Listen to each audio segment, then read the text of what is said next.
Imagine an island so remote that the supply ship arriving in its harbor is not merely a welcome convenience, but a genuine lifeline, carrying almost everything that makes continued human existence on its shores possible. A place where the nearest neighbor is not a bustling city, or even a modest town, but another tiny island sitting nearly 3,000 kilometers away, across open ocean, itself among the most isolated inhabited places on the planet. Where the mainland of any major continent lies so far beyond the horizon that the concept of simply driving to the nearest hospital, or catching a quick flight to visit family, or running to a hardware store for a spare part, exists in a completely different category of reality than it does for nearly every other permanently settled community on Earth. This is Tristan da Cunha, a small volcanic island rising from the deep waters of the South Atlantic Ocean. And before we go any further into exactly what daily life looks like for the roughly 250 people who call this extraordinary place home, if genuinely remote, genuinely fascinating corners of our world are the kind of thing that captures your imagination, go ahead and subscribe right now, because today we are walking all the way through the full reality of how an actual human community functions on the most isolated inhabited island in the entire Atlantic Ocean. Turn on notifications as well, because we have many more journeys like this one ahead, and you will not want to miss where we head next. Tristan da Cunha sits in the South Atlantic Ocean at a latitude of approximately 37 degrees south, roughly equidistant between the tip of South America and the southwestern coast of Africa. And those two distant landmasses represent the nearest continental options for anyone needing to leave the island in a hurry. The nearest continental coast is South Africa, and that coastline sits approximately 2,700 kilometers to the east. South America lies roughly 3,300 kilometers to the west. If those numbers feel abstract, consider this practical reality. The island has no airport. There has never been a regularly scheduled commercial flight service connecting it to the outside world. The only way to reach Tristan da Cunha, or to leave it, is by sea, and the only regular sea connection consists of roughly 8 cargo and passenger ship voyages per year, organized primarily out of Cape Town, South Africa, each voyage taking approximately 7 days of open ocean sailing to complete. In any given year, only around 300 to 400 visitors make this journey at all, making Tristan da Cunha one of the least visited permanently inhabited places on the entire surface of our planet. The island itself is a roughly circular volcanic cone, rising dramatically from the ocean floor, covering an area of approximately 98 square kilometers of land, and dominated by a central volcano, whose summit, known as Queen Mary's Peak, reaches an elevation of 2,062 meters above sea level, making it the highest point in the entire South Atlantic region. The island is not gently sloping or easily navigable terrain. Its coastline is rugged and largely inaccessible, consisting primarily of dramatic cliffs falling directly into powerful, frequently churned Atlantic waves, with only a few locations around the island's perimeter offering anything approaching safe access to the water. The interior rises steeply from these coastal edges toward the central volcanic peak, and a broad plateau known as the base, sitting roughly 200 meters above sea level, is where virtually all of the island's agriculture, pasture land, and accessible terrain outside the main settlement is found. The single settlement on the island carries the remarkable and entirely appropriate name of Edinburgh of the Seven Seas, a small cluster of houses, community buildings, and the basic infrastructure of an entire community, occupying a relatively flat coastal area beneath the dramatic slopes of the central volcano, facing roughly northward toward the open Atlantic.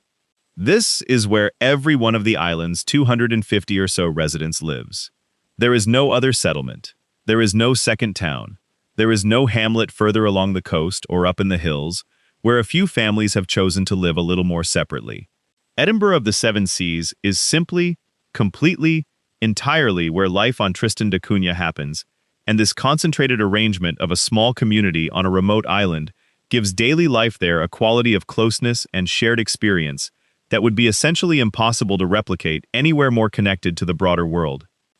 To understand how this community came to exist here in the first place, it helps to travel back 2 centuries to the period of the island's first permanent settlement, because the story of how Tristan da Cunha became inhabited at all is itself an extraordinary one. The island was first sighted by Portuguese explorer Tristan da Cunha in 1506, though he did not land, and gave the island the name it still carries today. Various temporary uses of the island, by passing ships and occasional small groups of settlers, followed over the next 3 centuries, but it was not until 1816 that the British government formally annexed Tristan da Cunha and established a small garrison there, concerned primarily about preventing the island from being used as a base to support any potential rescue attempt for Napoleon Bonaparte, then exiled on the nearby island of St. Helena to the north. The garrison was withdrawn the following year, but a corporal in the British Army named William Glass, along with his Cape Malay wife Maria and their 2 children, chose to remain, along with 2 other men. This small group drew up a remarkably ahead of its time founding document declaring their intention to live as equals, sharing the work and the rewards of island life in common, and this egalitarian spirit became genuinely foundational to the community that slowly grew from these origins over the following decades. The population of Tristan da Cunha grew gradually across the 19th century through the arrival of shipwrecked sailors who chose to stay. Women brought from St. Helena to provide wives for the predominantly male early population, and the occasional deliberate settler attracted by various means to this remote outpost. Surnames that trace back to these original founding families, including Glass, Green, Swain, Repetto, Hagen, Rogers, and Lavarello, remain the dominant family names on the island today, reflecting just how closed and self-contained the community's genetic and social history has been across nearly 2 centuries of continuous settlement. The island's population has never been very large, fluctuating across various periods of growth and contraction, and this small founding population has meant that essentially all current island residents are connected to each other through multiple overlapping family relationships of various degrees, making Tristan da Cunha, in some sense, one large extended family living together on a single small island, a social reality with profound implications for how daily life feels and functions. The community experienced its most dramatic disruption in the 20th century, when a volcanic eruption in 1961 forced the complete evacuation of the entire island population. All inhabitants were transported initially to nearby Nightingale Island and then eventually to the United Kingdom, where they lived in Hampshire while their home island was assessed and declared safe for return. The experience of living in England, far from their remote island home, was genuinely difficult for many Tristanians, as island residents are known, who found modern English society bewildering, noisy, expensive, and fundamentally at odds with the quiet, self-sufficient, community-centered way of life they had always known.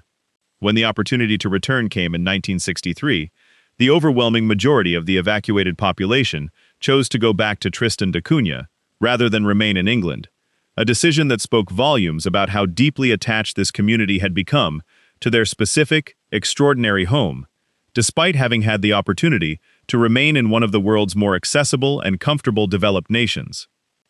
The island is a British overseas territory, placing it under the administration of the United Kingdom, which provides a governor appointed by the Crown who is based not on Tristan da Cunha itself, but on St. Helena, some 2,400 kilometers to the north, reflecting the geographic realities of administering a cluster of extremely remote South Atlantic islands from a slightly less remote central point. Day-to-day governance on Tristan da Cunha is handled by an island council, which consists of both elected members representing the community and appointed officials, functioning as the local governing body for the practical affairs of island life.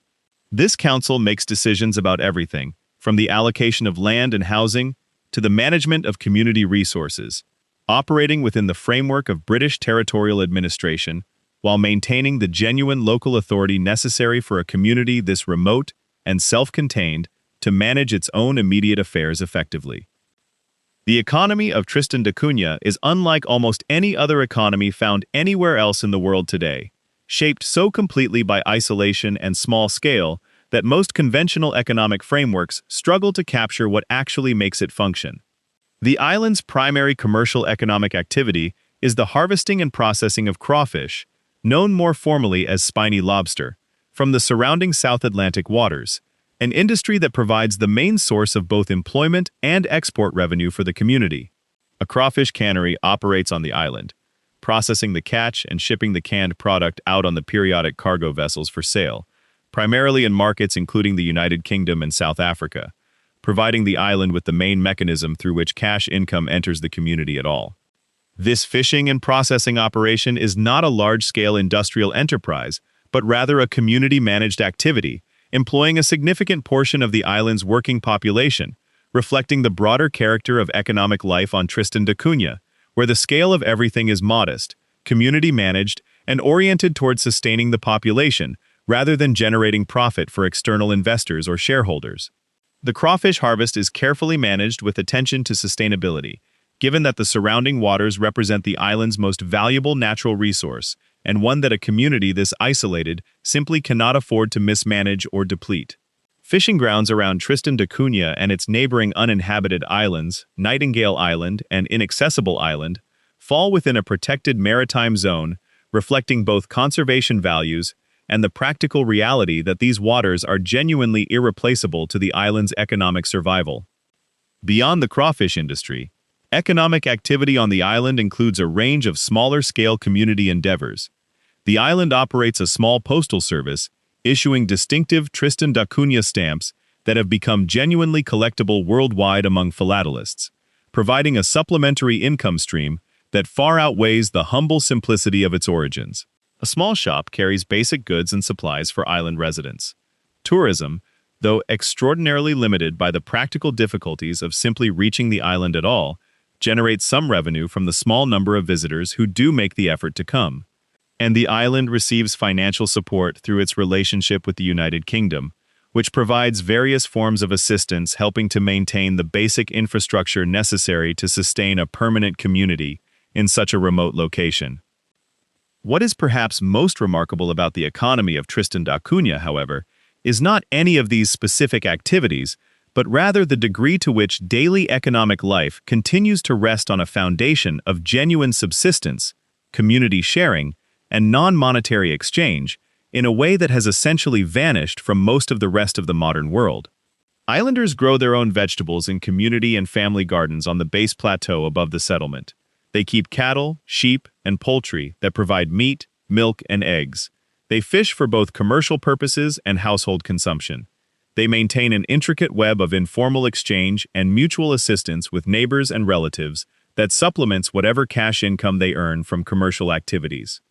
This combination of market economy participation through the crawfish industry and persistent subsistence practice creates a genuinely distinctive economic reality, one where money matters but community self-sufficiency and mutual dependence also matter enormously, and where the two systems coexist and reinforce each other in ways that make the community more resilient than a purely cash-dependent economy of similar scale would be. Agriculture on Tristan da Cunha centers on the base, the plateau area above the settlement, where flat, relatively fertile land supports crops and pasture. Potatoes are the single most important crop, occupying a central role in the island diet that traces back through generations of Tristanian history. And every family maintains potato plots on the base, contributing to the island's ability to feed itself from its own soil. The importance of the potato harvest to island life is not merely nutritional, but genuinely cultural, with communal potato planting and harvesting activities functioning as significant shared community events, bringing people together around agricultural work in a way that has long since faded from most of the developed world, but remains completely natural and ordinary on Tristan da Cunha. Other vegetables, including cabbages, turnips, and various greens, are grown as well, though the poor volcanic soil and the island's windy, somewhat harsh climate limit the range of crops that can be grown successfully outdoors. Livestock management is equally central to daily agricultural life, with cattle, the most important animals on the island, providing both beef and dairy products that supplement the locally grown vegetable diet. Cattle are managed on the base and on the slopes of the central volcano, moving between different grazing areas across seasons, and the communal arrangements governing access to grazing land reflect the same egalitarian, share and share alike philosophy embedded in the island's founding document more than 2 centuries ago. Sheep provide wool for local use and meat, and the periodic communal activities around shearing, branding, and managing the island's livestock herds are significant community occasions where the basic cooperative spirit that holds this tiny community together becomes most directly visible in everyday practice. The island's weather and ocean conditions present constant practical challenges to both agriculture and fishing, given the South Atlantic's well-earned reputation for dramatic, changeable, and frequently rough sea conditions at this latitude.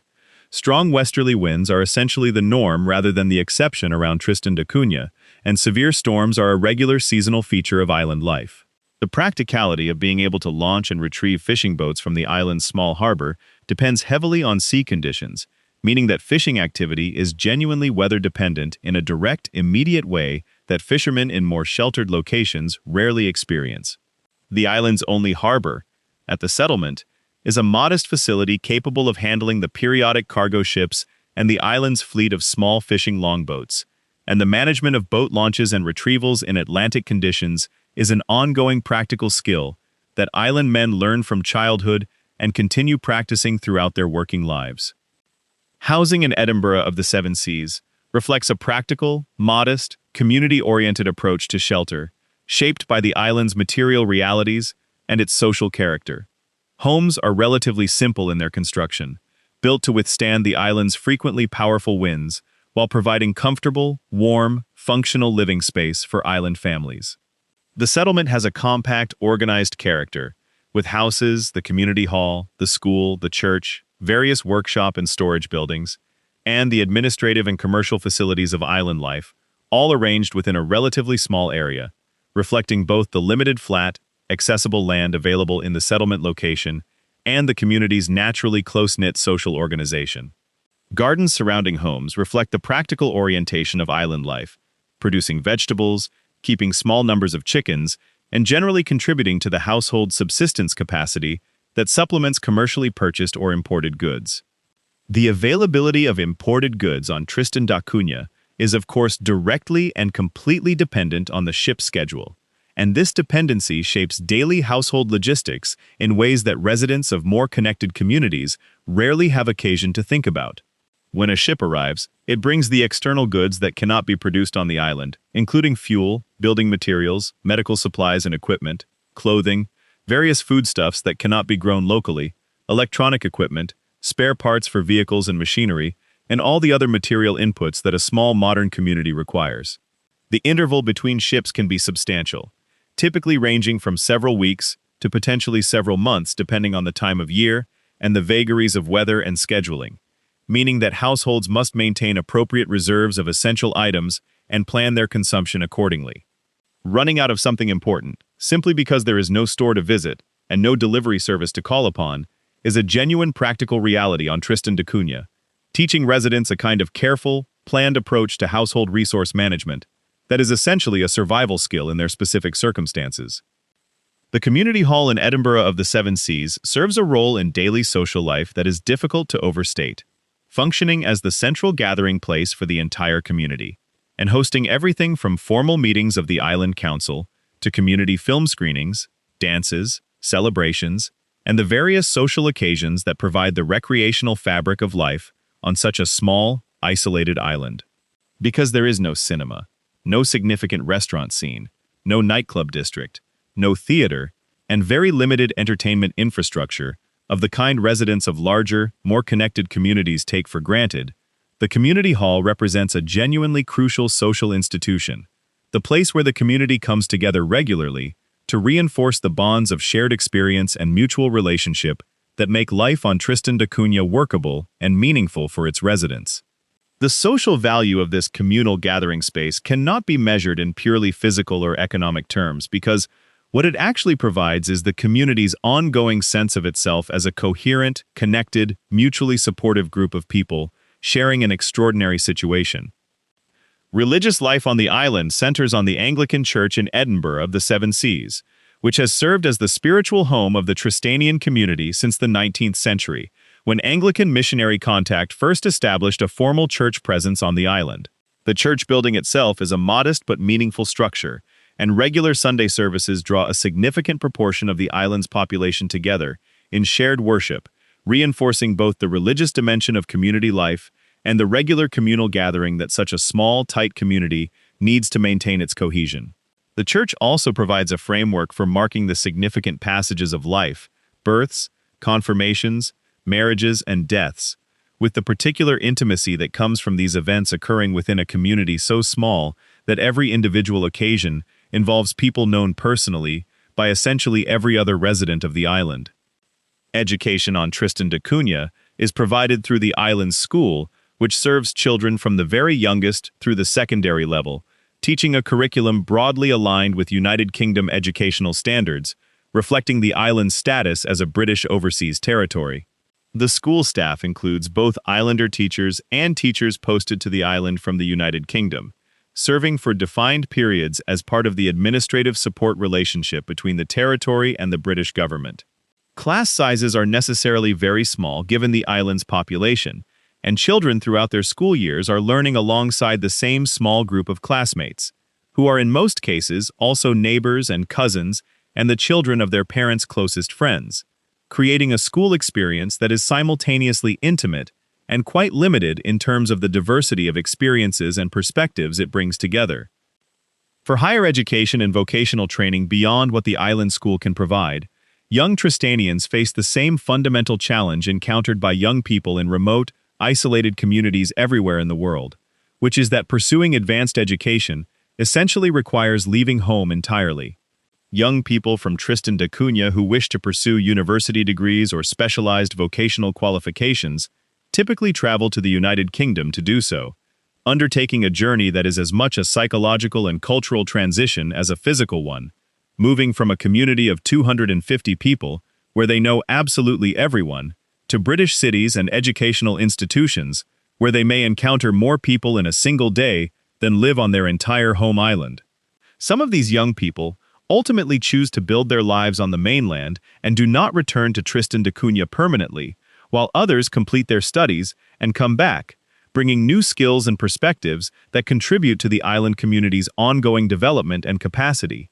The balance between these two outcomes, return versus permanent departure, is one of the factors shaping Tristan da Cunha's demographic future, as a community that loses too many of its young people to permanent emigration faces long-term questions about its ability to sustain itself. Healthcare on Tristan da Cunha is provided through a small medical facility on the island, staffed by doctors and medical professionals who serve on the island for defined periods, under arrangements organized through the British Territorial Administration.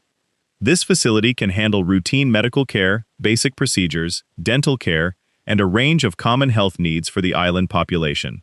However, as with any very remote location operating a small medical facility without the full infrastructure of a modern hospital, there are inevitable limits to the complexity of medical cases that can be managed effectively on the island itself, and cases requiring specialized treatment, surgery, or advanced diagnostic facilities must be addressed by evacuating the patient off the island by ship, a process that may take days depending on available transport and sea conditions, and which has sometimes historically required the deployment of emergency transport ships specifically to retrieve seriously ill patients. This reality means that decisions about what level of medical risk is acceptable and how to plan for potential medical needs carry a weight and immediacy on Tristan da Cunha that is simply not present in communities where a hospital with full surgical capability is an ambulance ride away. Mental health and well-being represent important considerations in a community as small and isolated as this one, in ways that are easy to appreciate intellectually even before considering the specific realities of life on Tristan da Cunha.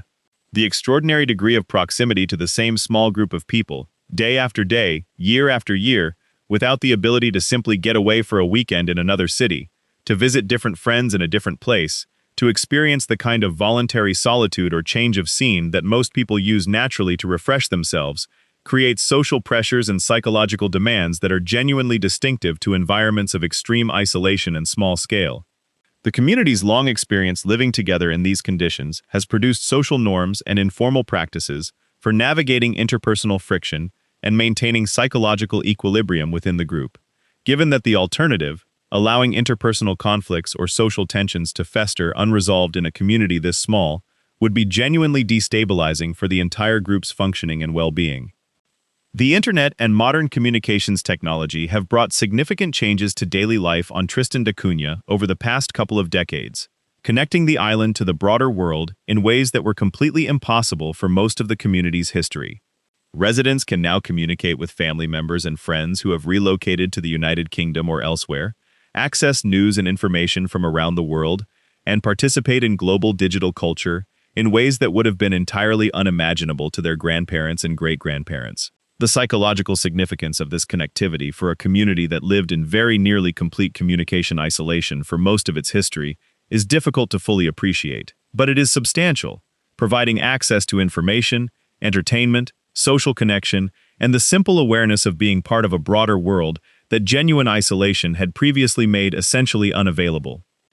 At the same time, the arrival of reliable internet connectivity on Tristan da Cunha has not transformed the fundamental character of daily life there in the way that some might imagine it would, because the deeper realities of island existence, its physical isolation, its dependence on the periodic ship, its small community social dynamics, its subsistence agricultural practices, its weather-dependent fishing activities, all of these remain completely unchanged by the ability to stream videos or send messages to relatives in England.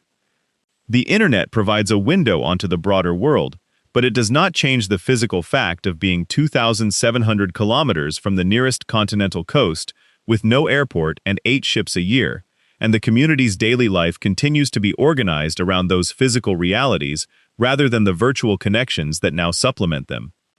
Social gatherings and community celebrations carry enormous importance in island life, precisely because the community is so small and so self-contained that these occasions represent essentially the full extent of the social world available to residents. Christmas and other major calendar holidays are celebrated with the full communal participation characteristic of a place where no resident can choose to spend the holiday elsewhere, gathering the entire island population together in shared celebration in a way that would be delightful by the standards of any community, but that carries particular significance here, given the extraordinary circumstances. Birthdays, anniversaries, christenings, and other personal milestones within individual families become community occasions by the simple arithmetic of community size, since a gathering of even a moderate fraction of the island's adults already represents a significant community event.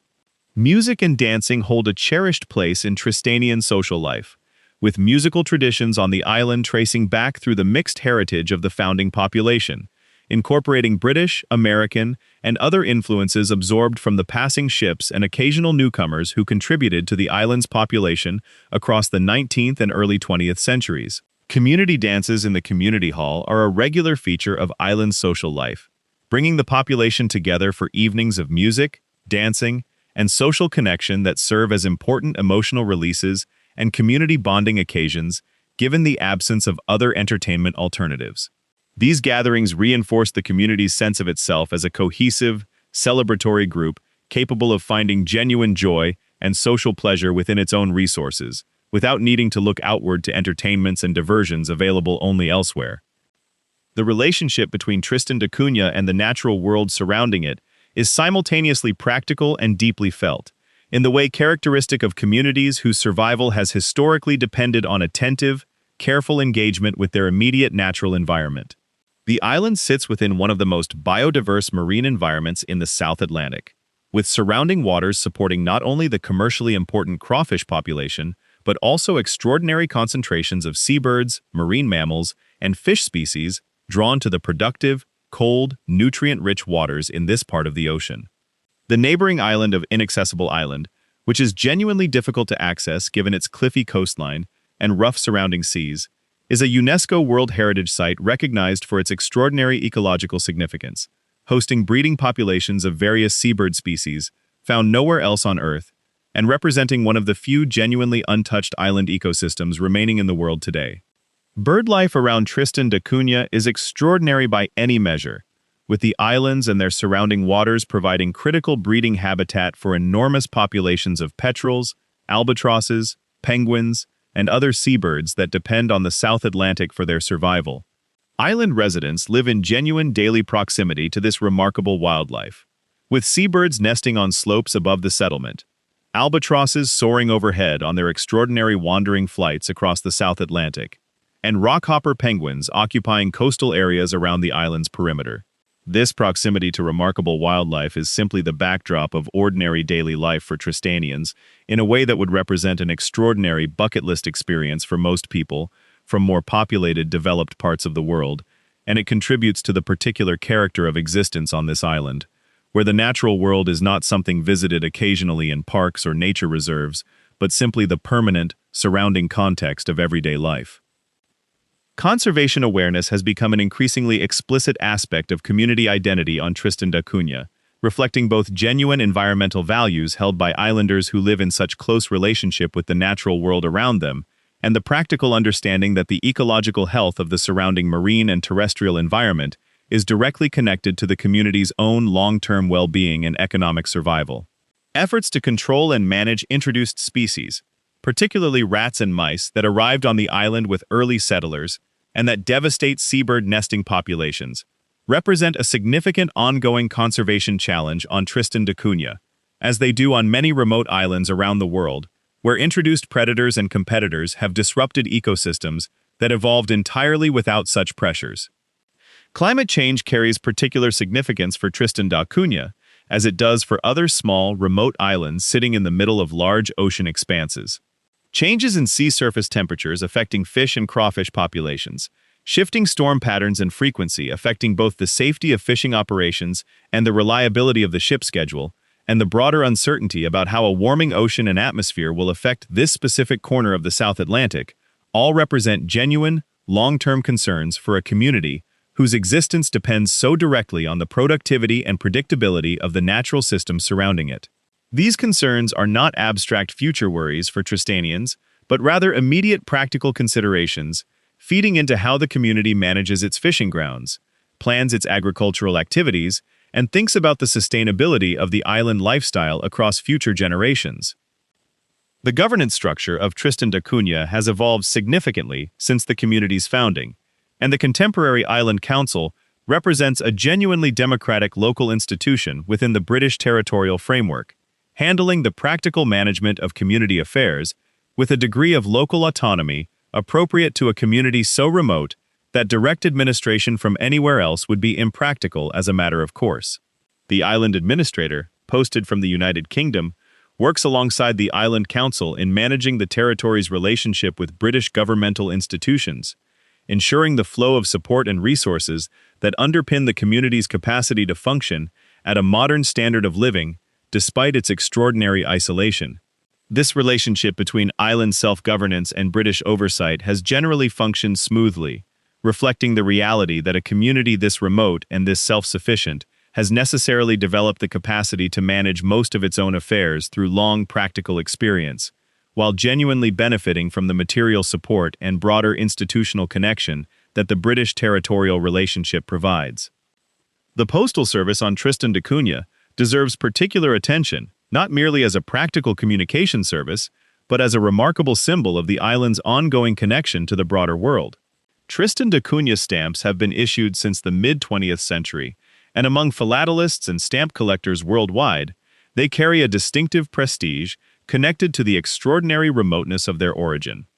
Receiving a letter or postcard bearing a Tristan da Cunha stamp represents something genuinely unusual and memorable, a small material artifact of connection to one of the world's most remote communities, and the revenue generated from stamp sales to collectors around the world, through the island's Philatelic Bureau, provides a meaningful contribution to the island's finances that significantly outweighs what the simple functional postal volume of a community this small would naturally generate. Fuel and energy supply represent ongoing logistical challenges for the island, given that practically all fuel arrives by ship and must be stored in sufficient quantities to sustain the community across the intervals between deliveries. Electricity for the settlement is generated using diesel generators, and the management of fuel supplies is a critical ongoing concern for island administration. The distances involved and the limited frequency of supply shipments mean that careful monitoring and planning of fuel reserves is a genuine operational priority in a way that most communities simply never need to think about. Interest in supplementing diesel generation with renewable energy, particularly wind power given the island's consistently windy South Atlantic location, represents an area of active consideration for island infrastructure planning, with the practical appeal of reducing dependence on shipped fuel being both economically and logistically significant for a community in these circumstances.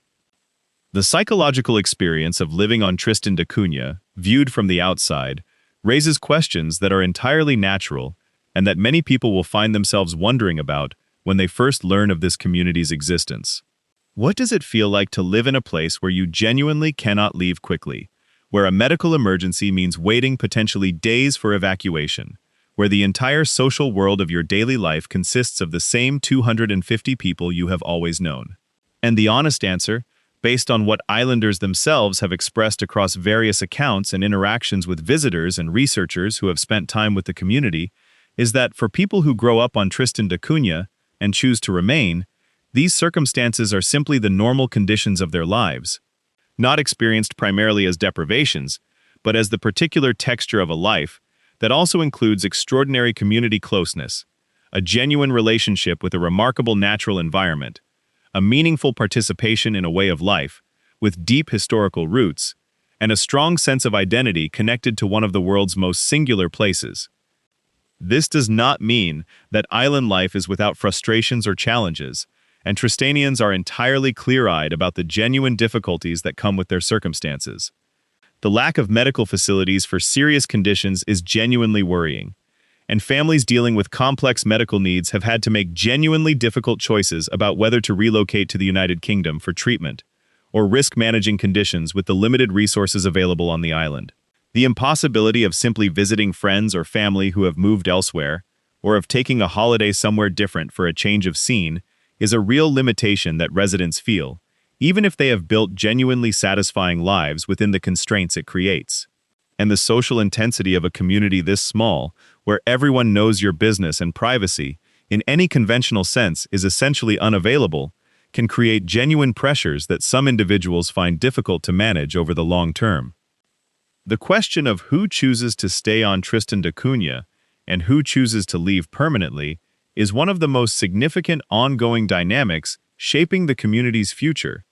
Each year, some residents, particularly younger people, make the decision to relocate to the United Kingdom, drawn by educational opportunities, career prospects, healthcare access, or simply the desire to experience a broader world that their extraordinary but limiting island cannot provide. Conversely, some Tristanians who have spent time away, whether for education, work, or treatment of medical conditions, ultimately choose to return, drawn back by family, community, cultural identity, and the genuine pull of a place that is unlike anywhere else in the world.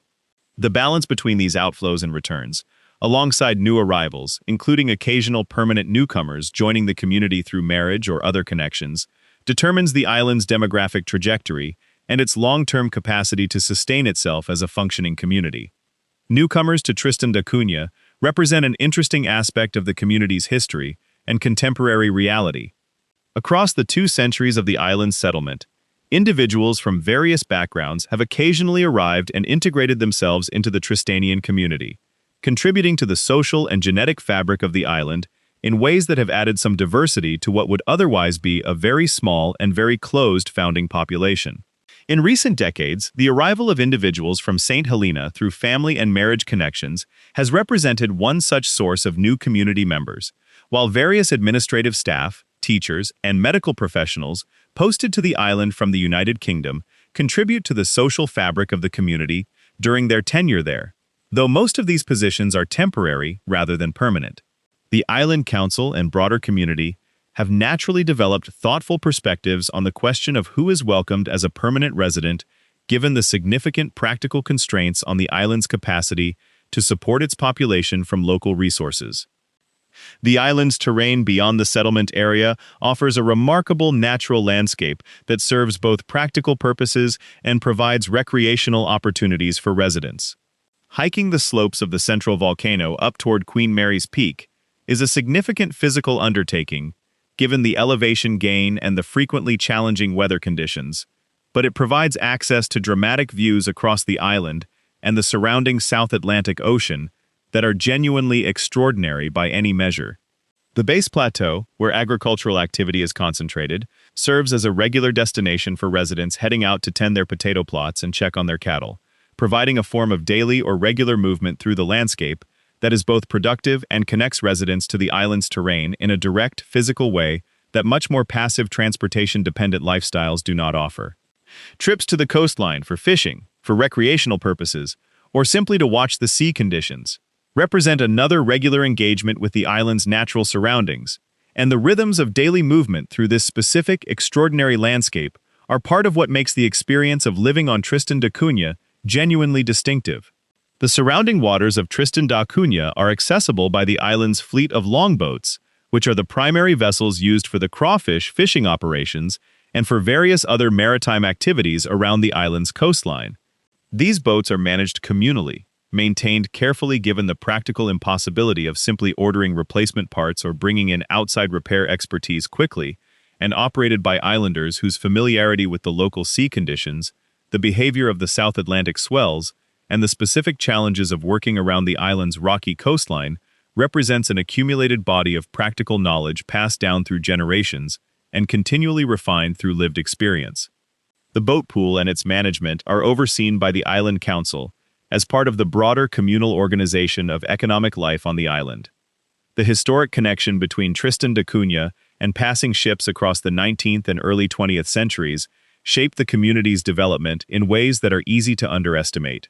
Before reliable telecommunications, before the establishment of regular shipping services, and before aviation connected the world, the periodic arrival of sailing ships and later steamships provided the community's only connection to the outside world, and these arrivals were significant events that brought news, trading opportunities, occasional new residents, and the materials and goods that the island could not produce for itself. The community's skill at constructing and maintaining longboats capable of launching through Atlantic surf to reach larger ships anchored offshore was essential to this connection, and the tradition of island men rowing out to meet arriving ships, offering locally grown vegetables, fresh water, and handmade goods in exchange for manufactured items and news from the wider world, became one of the defining practices of Tristanian life across the island's formative decades. This trading tradition is part of what makes the periodic arrival of ships in the island's harbor such a genuinely significant event in contemporary island life as well,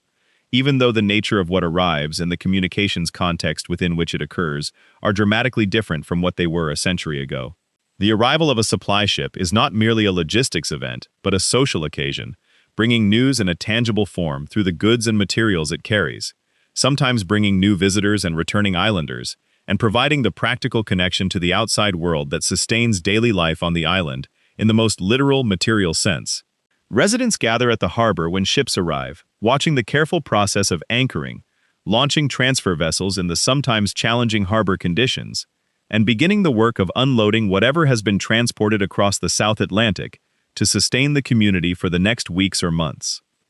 The political and administrative relationship between Tristan da Cunha and the United Kingdom has generally been one of the more benign examples of British colonial or territorial governance, largely because the island's extraordinary remoteness and self-sufficiency have historically meant that the main value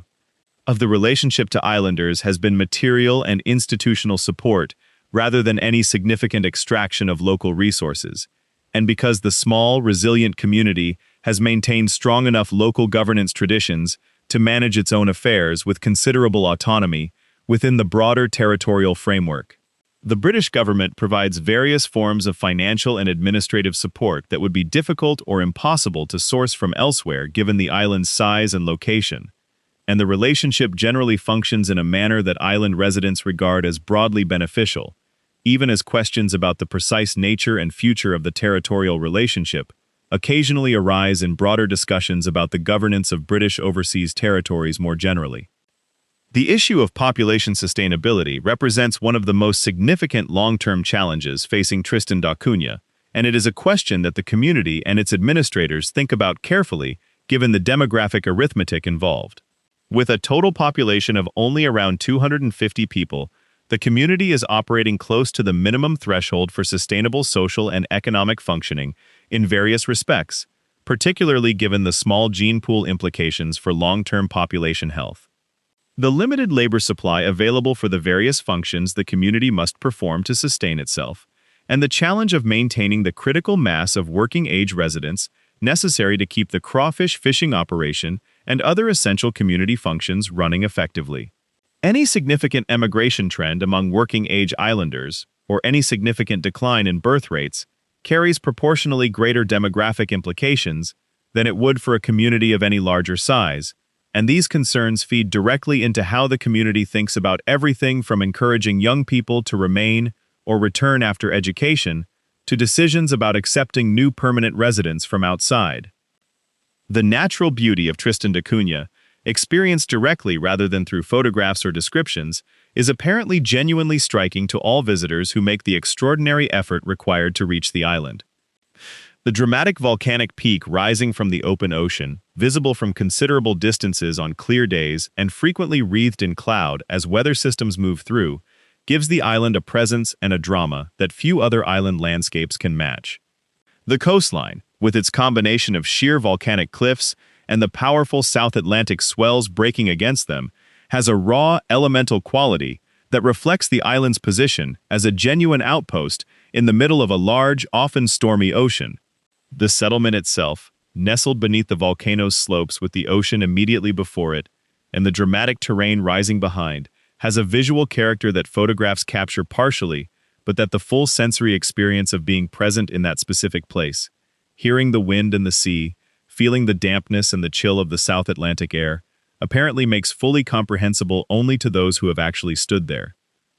For visitors who do make the journey to Tristan da Cunha, typically arriving as passengers on one of the handful of ships that include the island as a destination each year,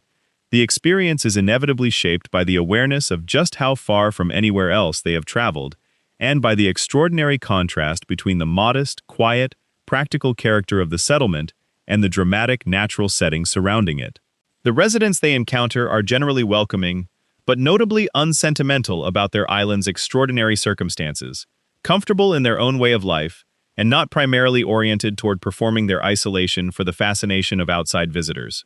This matter-of-fact quality, the sense that for the people who live there, Tristan da Cunha is simply home, rather than an exotic spectacle, is perhaps one of the most striking impressions visitors take away from the experience of actually spending time in Edinburgh of the Seven Seas. The island's museum and heritage collections provide visitors and residents alike with a tangible connection to the community's long and unusual history, documenting the founding period, the development of island traditions and practices, the various moments of outside contact and their consequences, and the dramatic mid-20th century volcanic evacuation and return. For a community,